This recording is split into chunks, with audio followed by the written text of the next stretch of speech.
I mean, you probably know her from her YouTube channel, Dr. Logic. Okay, so I've seen some of your videos, Dr. Uckelman. They're very interesting. So, without further ado, from Durham University to talk about global ethics, we have Professor Dr. Sara Uckelman. Thank you. I'm going to share my slides. Hopefully everything will work well. All right. Let me just get this full screen. Uh,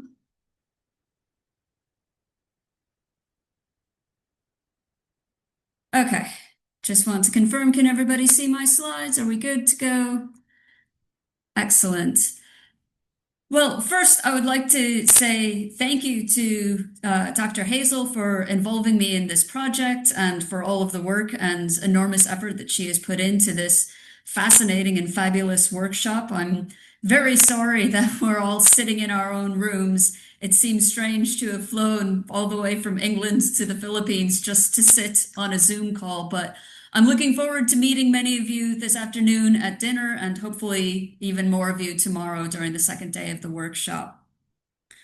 It's been a very interesting morning already, listening to the different thoughts and the different reflections and thinking about how what I would like to say kind of integrates into some of the issues that have already been raised. So I even was editing my slides a bit during the lunch break because there have been so many interesting questions and threads that have been raised about the role of philosophy in education, in research, in developing ethical individuals and ethical societies, and many other different questions about even specific things like what language do we work in? How do we ensure that we are building inclusive philosophical communities and networks? And anyway, I hope to touch on at least some of these issues during my presentation today, which, even though the title says global ethics in research, education, and training, in the end, I think I'm probably going to say less that is specific about the content of ethics and more about ways of approaching doing ethics, whether it is studying it, teaching it, researching it, practicing it. And similarly, at least in the beginning of the talk, I'm probably going to have more questions than I have answers, because this reflects the fact that much of what I find interesting about philosophy is not so much any of the specific content, but the methodology. How do we do philosophy? What are we doing? Why are we doing it? What is the conceptual and intellectual space that we are working in?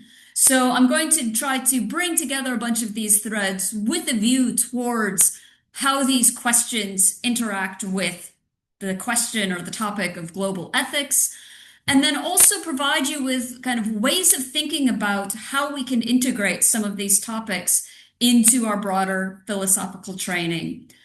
Sometimes I will speak about teaching, sometimes I will speak about research. This is partly because I find the two very difficult to unpick from each other.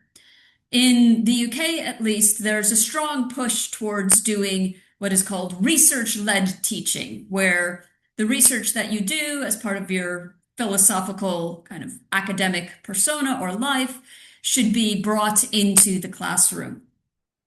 The longer that I teach, and I have been teaching for many decades at this point, the more that I find that my research it's not just research-led teaching, but teaching-led research.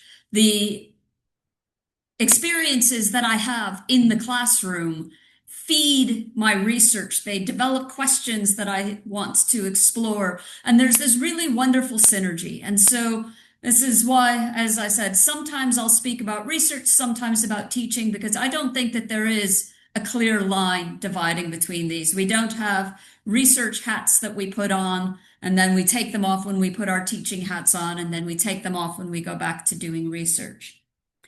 So, with that being said, as a bit of an ado, let us begin. So, I want to see if I can move the layout bar from Zoom. There we go. Oh, I can get it out of the way. The first question that I have to face is, well, what do we mean by global ethics?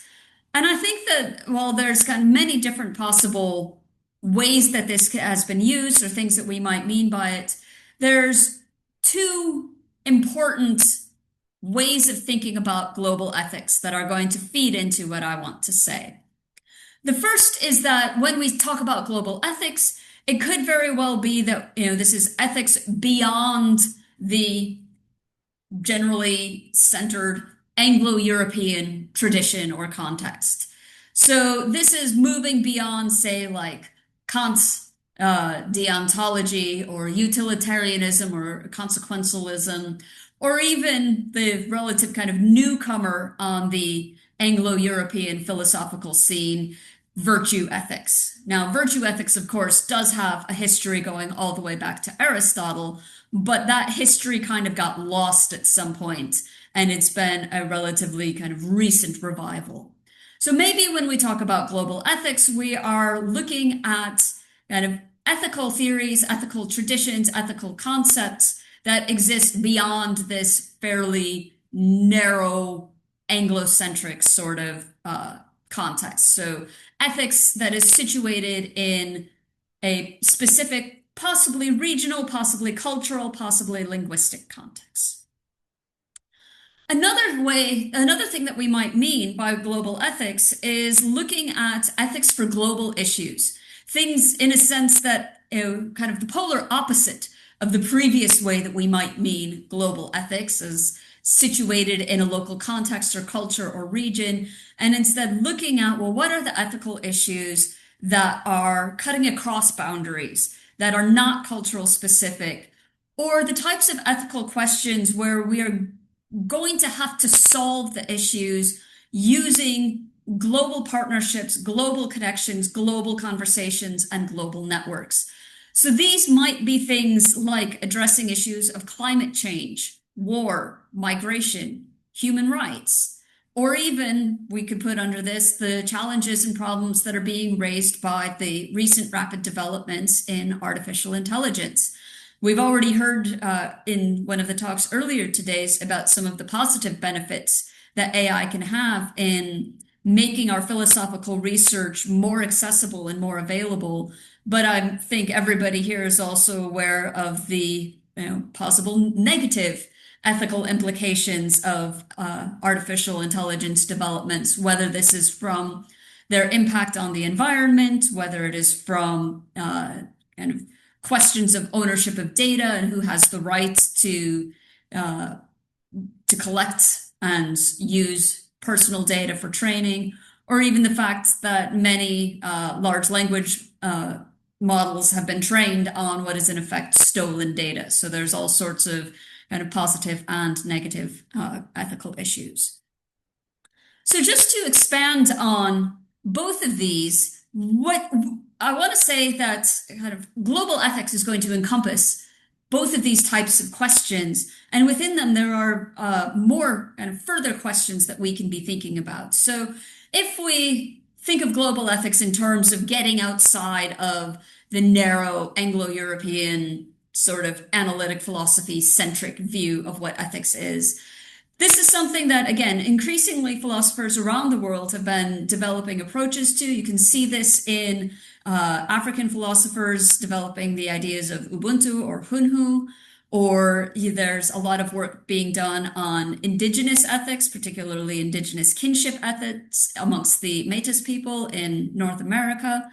And even so, I was pleased that JJ mentions the Filipino philosophy section of Phil Papers, because I was just in that category last week while preparing for this talk, reading up on some of the really interesting articles on Filipino virtue ethics, things that are kind of using that Aristotelian tradition as a jumping off point, but developing something that is very distinctive and specific to the Filipino cultural context and history.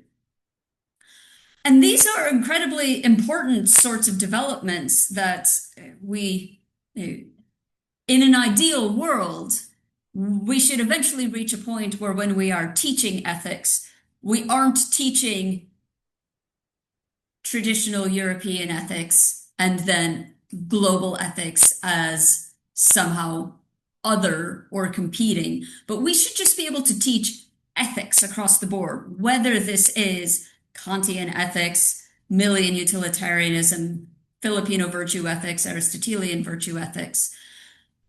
But before we can reach that point in our kind of research and education development, there's more basic questions that we can be asking. So if we are looking at culturally, regionally, linguistically specific developments of ethical theories, ethical concepts, what role do these play in their local cultural contexts? One of the things that kind of dominant philosophical conversations and traditions can sometimes be accused of is that they make these very broad, sweeping generalizations about what the nature of morality is, what the nature, what is right and what is wrong, trying to divorce the theories from the contexts that they are working in. And one of the things I'll be hopefully arguing for over the course of this talk is that not only is this a bad thing to do philosophically, because it marginalizes particular voices that we might want to be able to listen to, it's also not good philosophically in that this broad scale kind of universalizing and generalizing can have the result that it doesn't give us access to the specifics and the specificity and the way that ethics, moral theory have an impact on individuals. So we need to understand, well, what kind of role do these culturally specific ethical developments have in their local cultural contexts? Because we need to understand that first before we can then address the other kind of big question in this area, which is what role do these regionally, culturally specific views on ethics play in global philosophical discussions? One of the things I found interesting about the talks this morning was, understandably, given the nature of the workshop, there was a lot of emphasis on helping Filipino philosophers kind of integrate themselves into the international philosophical research community. But one of the reasons that I, in particular, are here is because I would like to be better integrated into the Filipino philosophical discussions to find out what is the work that is being done here. How can this work impact on the work that's being done elsewhere? What can I learn?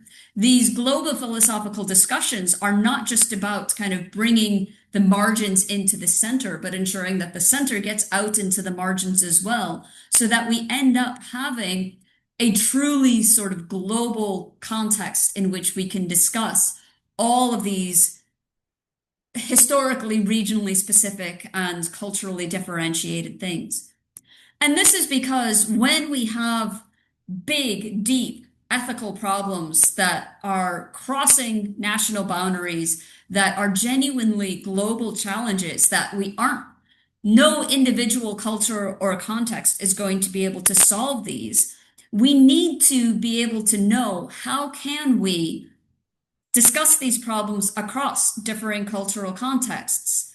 How can we ensure that we are not imposing the supremacy of specific ethical views, maybe ones coming from a dominant cultural context? How can we pay attention to lessons that are learned from decolonizing efforts? This was something that didn't come up quite as explicitly in the talks this morning, but there was a lot of discussion in the chat about how can we understand what a regionally specific ethical philosophy or moral concepts might be like when these cultural regions have been so heavily influenced by the colonization, by colonial education, colonial developments. We don't want to ignore our history and our pasts, but we also want to ensure that we are sensitive to the impacts that these colonizing efforts have had and make it possible for us to have these conversations to ensure that we are not replicating the same kinds of destructive practices that have gone on in the past.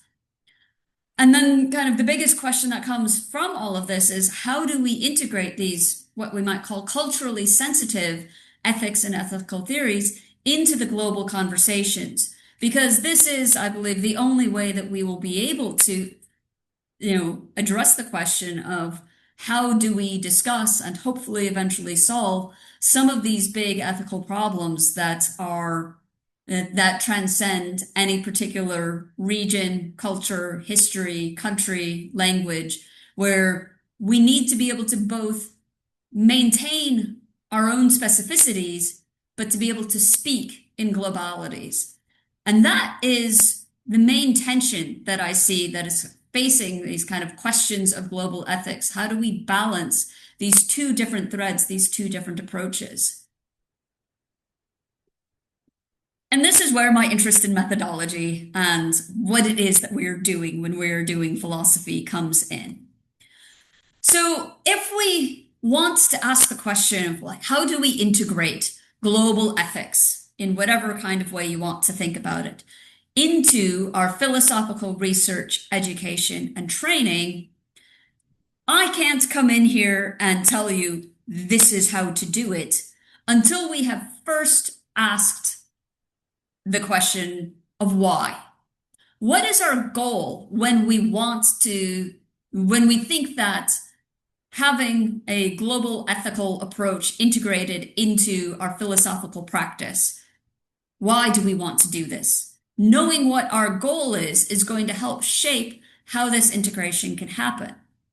And there's many different goals that we might have for why we think integrating global ethics into philosophical research, education, and training is important.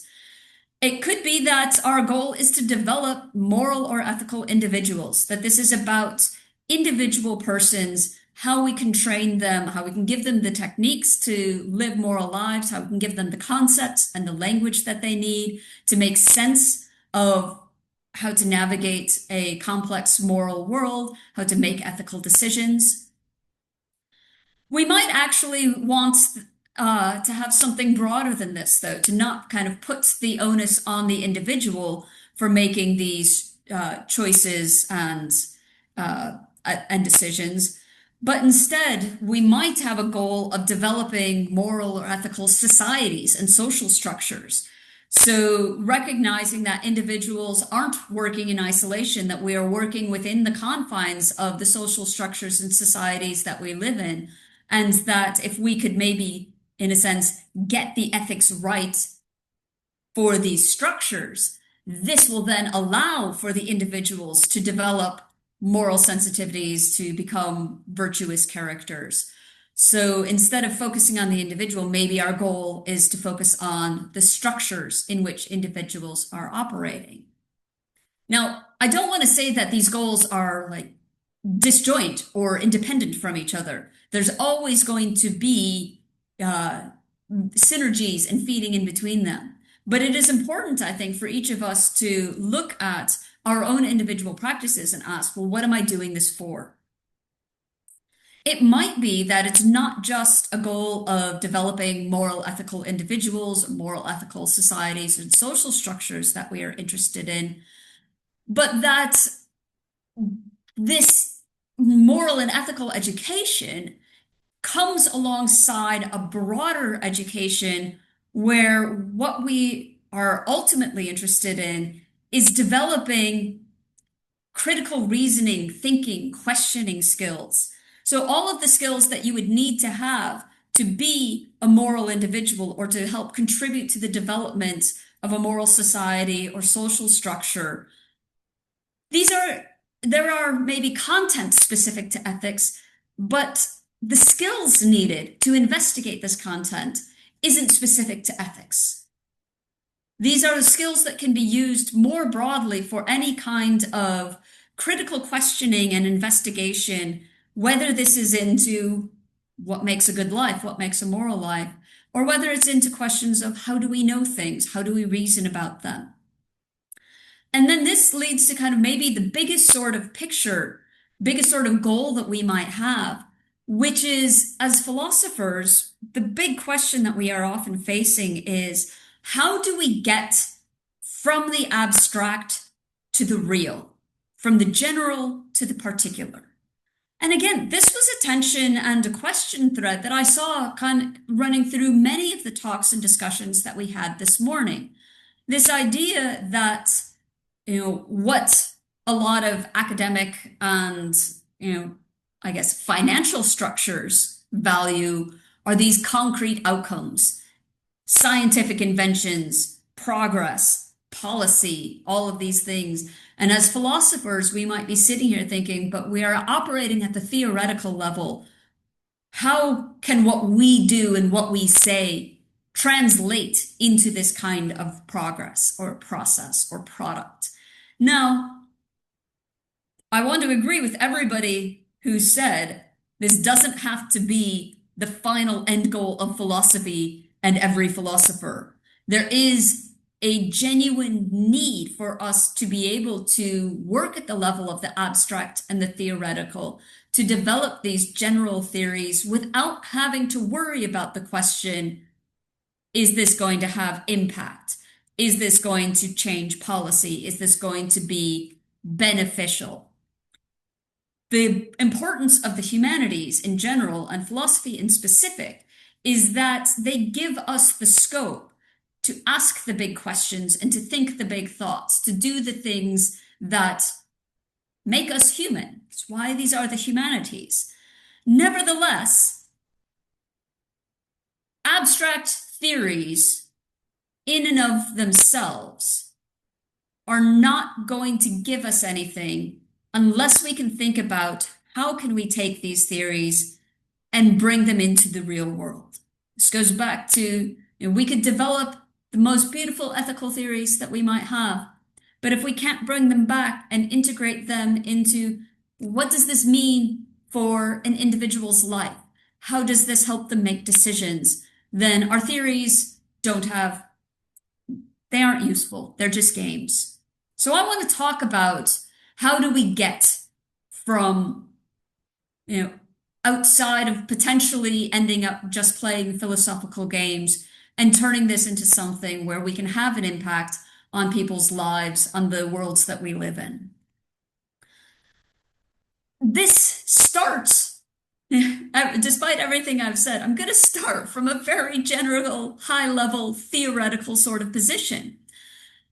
Because I think that what we need to begin with in order to make this move from the general to the particular, from the abstract to the real, is we need to know what the conceptual space that we are working in is. What moral concepts exist where, and how are they related to each other? What moral concepts conflict with each other and how? Where do we have either differing accounts of some central thing? For instance, differing accounts of what a virtue is. Or where do we have differing answers to questions, for instance, about the moral acceptability of particular actions? We need to know what is the space that we are working in, because this is what helps us identify alternatives. So if we want to move from a sort of narrow Anglocentric approach to ethics to a more global kind of conversation, we need to know where we are located in order to be able to find out, well, what do the alternatives look like and where can they be located? So at the very highest level, we've got this great big conceptual space, and it's got different moral concepts, moral ideas, moral theories. And we need to know, how do all of these fit together? Where are the boundaries? Where are the places of permeability? Where are the contacts? And this is because once we need to have a sense of what the conceptual space looks like for us to be able to identify the consequences. So by this, I mean not necessarily on practical consequences, but in a sense, what I want to speak about are the logical consequences of the different ethical, moral theories, concepts, ideas that we have that we might put together. And the types of questions that I'm thinking of in this kind of context are things like what ethical theories allow for what kinds of actions? What ethical theories allow for what kinds of change? What ethical theories allow for what kinds of outcomes? When we pick a particular ethical viewpoint and try to reason or act or, you know, argue for change on the basis of that particular ethical viewpoint, we need to know what are the possibilities that these viewpoints give us. And this is just a matter, I mean, I will say first and foremost, I am a logician. I want to turn everything into a logic problem. But I think this really genuinely is one. When we are making decisions about particular philosophical theories, how we are going to develop them, apply them, analyze them, investigate them, what we are asking is, well, what are the logical consequences of these? Because we need to understand those consequences first before we can understand what the practical consequences are, what this would look like in real life action.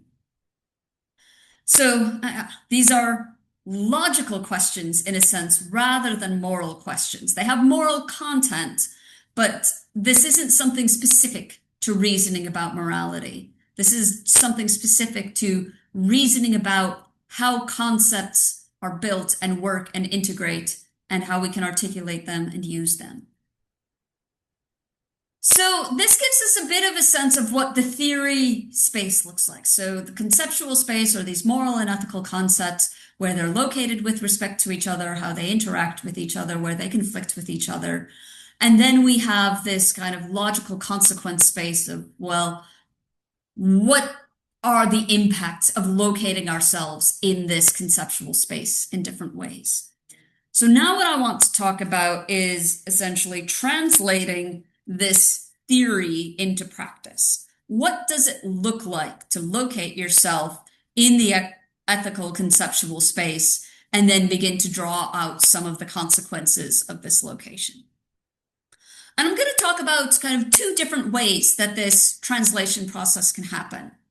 Thought experiments, which is something that hopefully many of you are going to be familiar with, and is a relatively orthodox philosophical methodology, but one that has been employed quite a bit in ethical theorizing.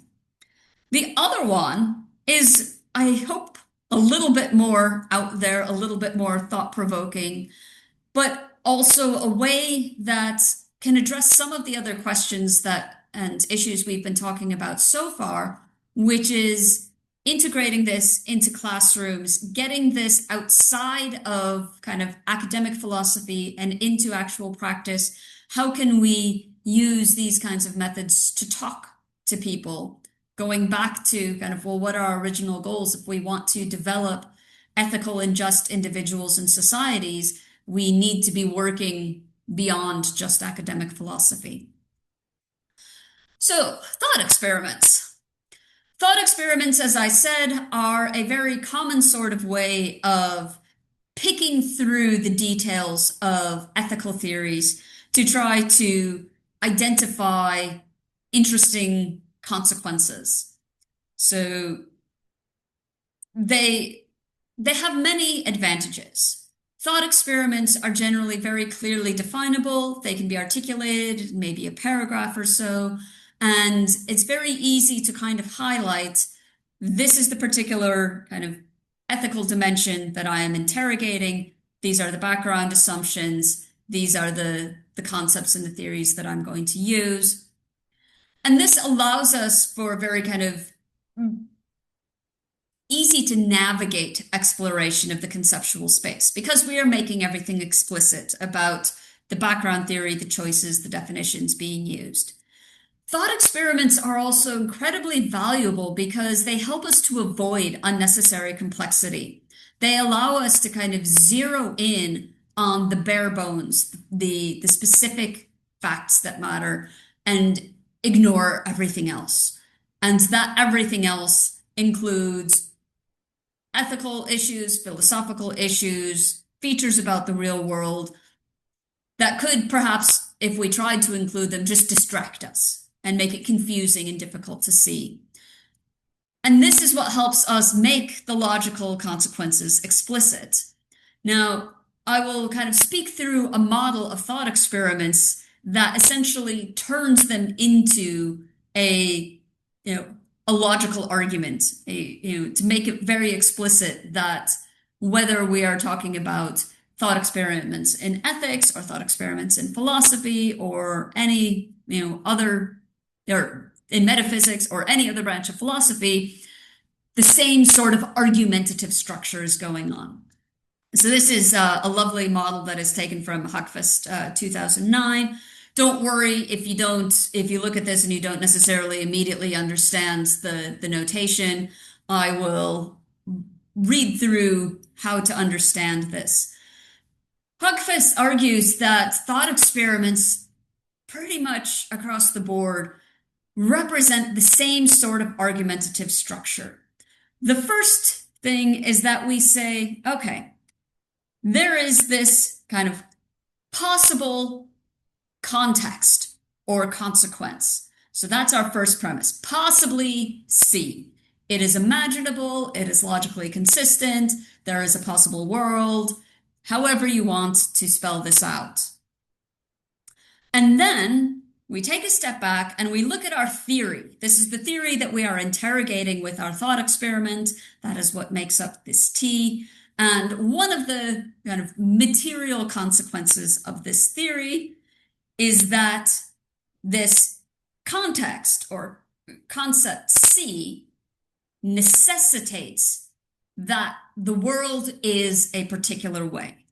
So that's what the box with the arrow is. This is strict implication that any time that we have this context or concept, the world will have to be some way. And so the second premise is saying, this is what our theory says. And then the third premise says, well, but actually, if you look at this particular context or concept, you will see that it actually forces the world to be in the other way. So our theory says C leads to W, but reality says C leads to not W. Therefore, and you can, if you're familiar with Lewisian semantics for counterfactuals, it's very straightforward to kind of parse this argument out and demonstrate that it's valid. I'm not going to go through that level in the context of this talk, but you can conclude from these three premises that you have to reject your theory. Now, maybe you don't reject it completely outright, but you go back and revise it. But thought experiments allow us this very sort of regimented way of interrogating our philosophical theories for unwanted consequences or consequences that conflict with the way the world actually is, or what the way we want the world to be, or with our intuitions, or there's many things that can go into this W. There's also drawbacks to thought experiments, and this is that, in a sense, all of the advantages that thought experiments have can also be their disadvantages. So sometimes thought experiments are simply too theoretical. They are set up in such a way that they are so far divorced from any sort of reality that it's hard to see what kind of lessons we could learn. And this often happens because they are just too simplified or they are too abstract, that the theoretical level that many thought experiments operate on is just too high up. And this is because they end up being still focused on the general, not the particular. Even in cases, as often happens with like ethical thought experiments, where the experiment is set up as if it is talking about individuals, but in fact it isn't. And these drawbacks are pointing to the fact that real life, actual reality, is messy and complex. And we risk erasing all of those complexities when we stick at the overly general and abstract and theoretical model of reasoning that we get with thought experiments. So I'm now going to turn to another alternative. And this is something that I have argued for in a paper that came out in 2024. And at the end of my slides, I've got a QR code that you can scan. It'll get you a link to the paper, so you can read kind of the details of the arguments there. But in that paper, it's called Fiction Writing as Philosophical Methodology. What I argue for is that one way to kind of get outside of the general, the abstract, the theoretical, and really engage with, well, what are the actual practical consequences of particular theories? And ethical theories really lend themselves very well to this, is through writing stories. Now, I think a lot of people are happy to think about reading stories as a means of moral or ethical education, as an epistemological tool to help us develop our ethical imaginations, challenge us to consider alternative scenarios. What I'm arguing here is slightly different. It's about the actual process of writing, whether or not you end up with like an actual story at the end that is any good or that you would share with anybody isn't as important as the exploratory process that you go through in trying to write a fictional story. So I've got here a list of advantages to this method, which is that it allows us to focus on the individual. The way that the method that I outline in the paper involves, take the abstract, take the theoretical, take the very general, and then concretize this around an individual or maybe a group of individuals and ask yourself, well, what would the impact on this person be? And in order to answer those questions, you need to answer a whole bunch of other questions, like who is this person? What is their social situation? What is their social setting that they are in? What are the power differentials between them and others? What are the things that they are striving for? What are the beliefs that they are starting from? All of these things are going to be very specific and individual. You can't make a generalization and say everybody in this population or this cluster or this class has all of these properties. Every single individual is specific. But this allows us to actually explore people's lived experiences and the impacts that theory can have on real life.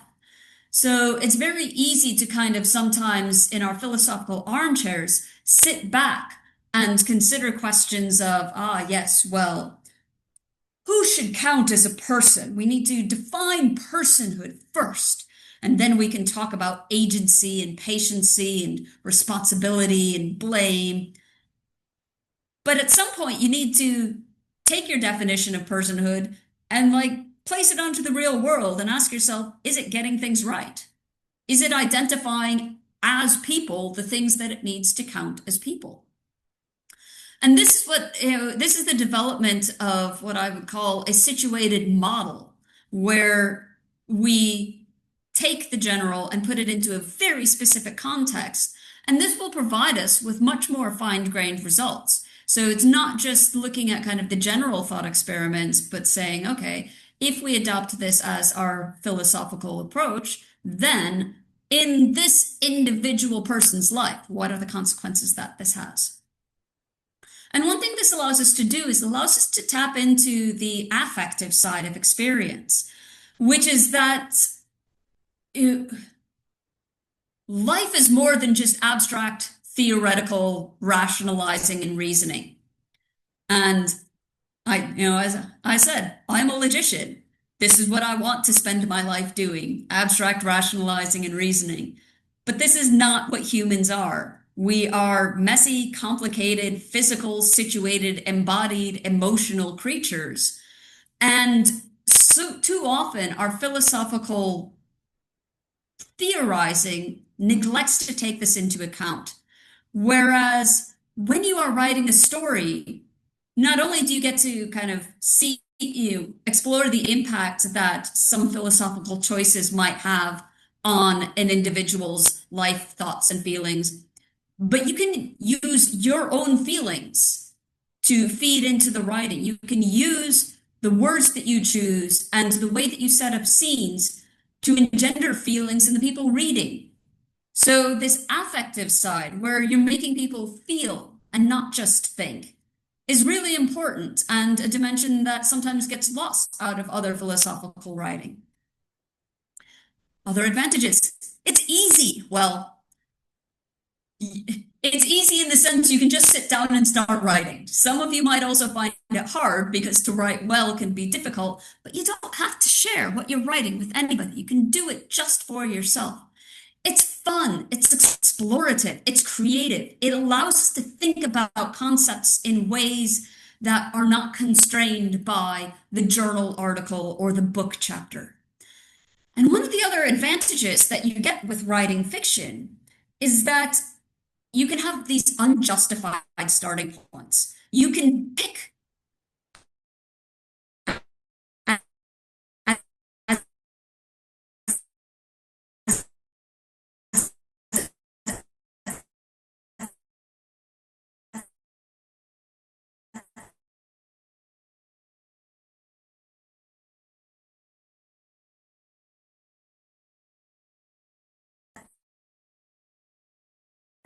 axioms, that justificatory step. You can just say, I'm going to start from this as my starting point, and now we can do the real philosophical work of seeing what the consequences are. So,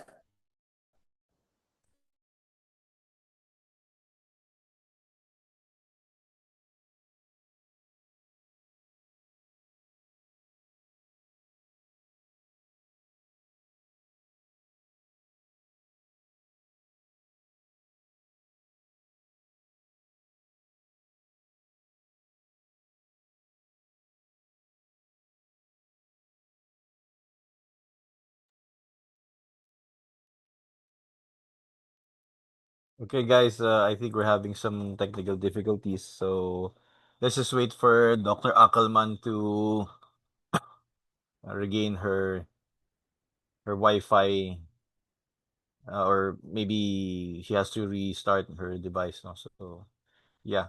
Well, again, no, change of plans, no? Instead of having the three presentations, uh, no, instead of having the Q&A after the three presentations, after Dr. Ackelman's presentation, we will have a Q&A, and I'll give you the directions for that in a while.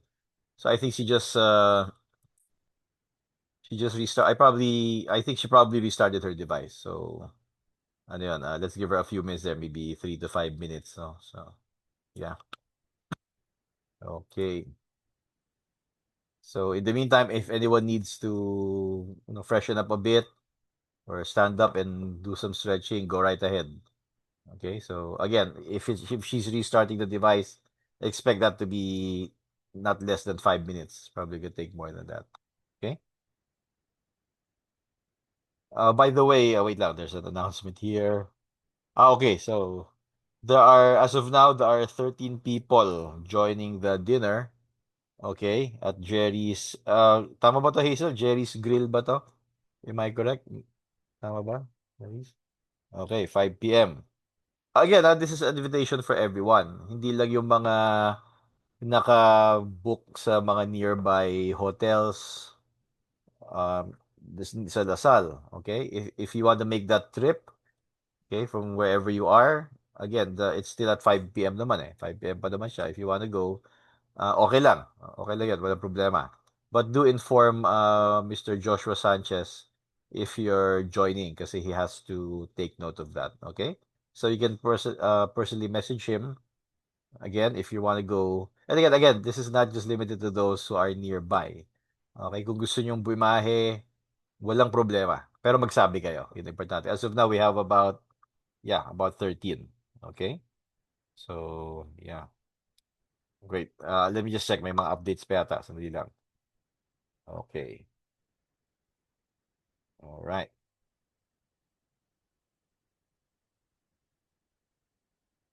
Okay. Sige. Ano lang tayo, guys. Standby lang tayo ng konti.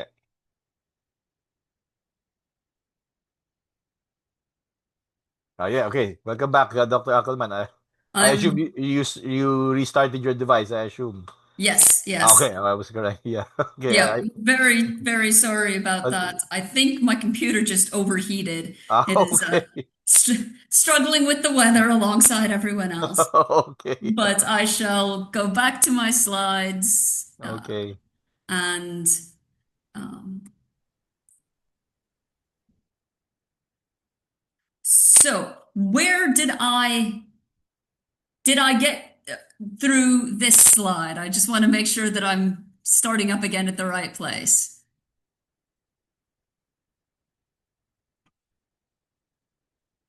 Shall I begin from here? Oops. You were talking about how we should be writing, and doesn't matter if we share what we're writing. Good, It's yeah, good. about Yes. philosophical fiction. Yeah. Yep. So then this is where I am. So advantages to this method is that it allows us to focus on the individual, to explore the people's lived experiences and the impact of theory on real life. That we need to be able to kind of look at one particular person with their different beliefs, ideals, goals, desires, intentions, relations with other people, the context that they are situated in, and asks ourselves, well, what are the consequences of this philosophical view on this particular person?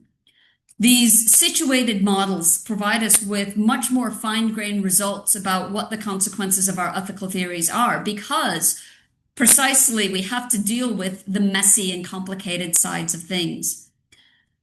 This approach also allows us to tap into the affective side of experience, that it's not just reason, rationality, logic that motivates us. We are embodied, physical, situated, messy, emotional creatures. And not only can we look at the question of, well, okay, this philosophical theory in this scenario on this individual, what would they be feeling? But we can use the process of writing to interrogate our own feelings and to also try to engender feelings in the reader, if there is a reader to what we are doing. And this allows us to kind of integrate with and access our philosophical concepts and theories in a way that is very different from the traditional philosophical article for a journal or for a book chapter.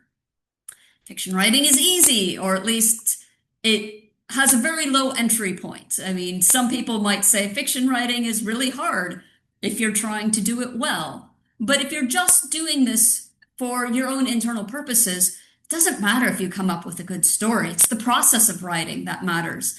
And it's fun, it's explorative, it's creative. It's a very different way of thinking about things where you can just kind of wander off on tangents and you don't have to spend all of your entire time constructing some sort of watertight argument. And this is because one of the other advantages is that you've got these unjustified starting points. When we write a philosophical research article, often before you can even get to the point of discussing the consequences of your theory, you have to motivate your theory. You have to say why it's the right one. You've got to deal with counter objections. When you're writing a story, you don't need to do any of that. You can just decide this is the way the world I am writing about looks like. Now let's go in and see what the consequences of this are. So now let me see if I can advance my slides, and we are working. Yes. Now, just as there were advantages and drawbacks to the thought experiment method, there's also drawbacks for the fiction writing method. In its very nature, it's not generalizable. If you are looking at the impact of a theory on one particular specific individual or group of individuals, this isn't something that you can then very easily step away from and say, oh, well, this will happen. This will be the case for everybody. That's the whole point about particularization, is that you are making it specific in a way that is not generalizable. It also trades the simplicity for complexity. So the very clear articulation of the problem that you can get with thought experiments completely goes away as soon as you are dealing with many different facets and features and considerations. How many of these things are relevant? What things can we ignore? All of these are decisions that have to be made in a particular context, and it's complicated and it's complex. And this complexity can sometimes hide the philosophical consequences and lessons that we might want to learn. And because it is by nature creative, fictional, starting from these unjustified starting points, it's not backed by arguments necessarily. So, how do we make the results of this method persuasive? But this goes back to actually the some of the advantages. We are situated, embodied, feeling beings, and we are often actually more persuadable, more teachable through examples, emotions, feelings than we are by facts and reasons and evidence and argument. We might want to think that we are rational beings persuadable by rational argument, but in fact, we are always still susceptible to kind of the emotional side of things. Fiction writing is still remains a useful mental exercise that develops our abilities to imagine change, to imagine other possibilities, to explore in detail and specificity the impact of ethical choices on individual situations. It's a very good way for us to identify what our moral red lines are, things that might seem okay in the abstract. When you concretize them into a single particular individual circumstance, it can often be much easier to see, this far and no further. That I am not going, this is a line I'm not willing to cross, even if theoretically it might seem like it's not that problematic.